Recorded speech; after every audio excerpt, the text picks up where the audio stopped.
KTN.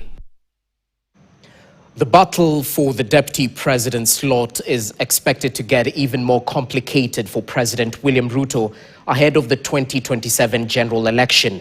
This follows Oburu Oginga's sudden U-turn on the party's ambitions to aim for the deputy president's position in the 2027 general election.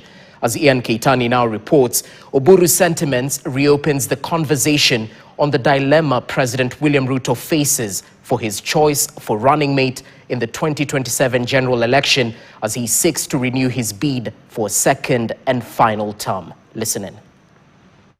Deputy President, usifikiria ya kwamba tunataka kiti yako, tunataka kukufukuza. And just a little over a week later, Walisema ati mimi nilisema ati sisi hatutaki kiti cha Deputy President.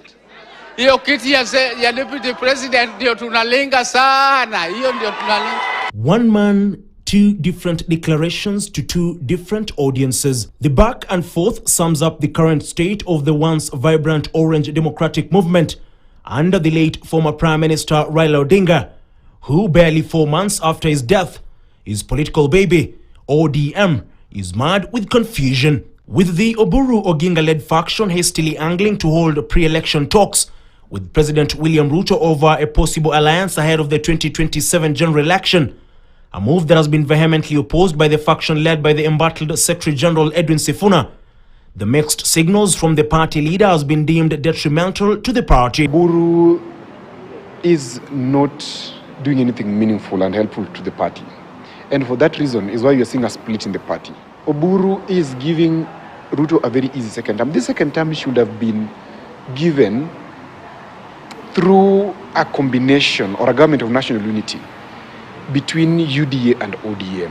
Wednesday's sentiments by Oburu Oginga throws a spanner into the works and possibly another big headache for President William Ruto. Unlike 2022 when he had the full backing of the Mount Kenya region to the last man, and therefore an easier choice for a running mate, 2027 presents a bigger challenge for the head of state, who analysts argue has lost touch with the mountain. The recent by-elections, however, tell a different story.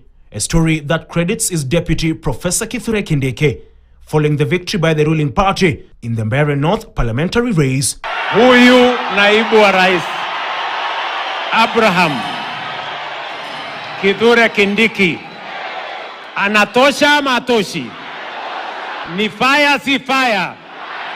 Niko na msaidizi, principal assistant, ambaye anaelewa kazi yake kama ilikuwa ule jamaa mwingine. However, will Oburu Oginga's turnaround ignite a debate over Kindiki's political future and the possibility of him going to the ballot next year alongside President William Ruto? I think he will maintain Kithure Kindiki because he has effectively split Mount Kenya and given it a new identity. It's not now the Gema as it used to be.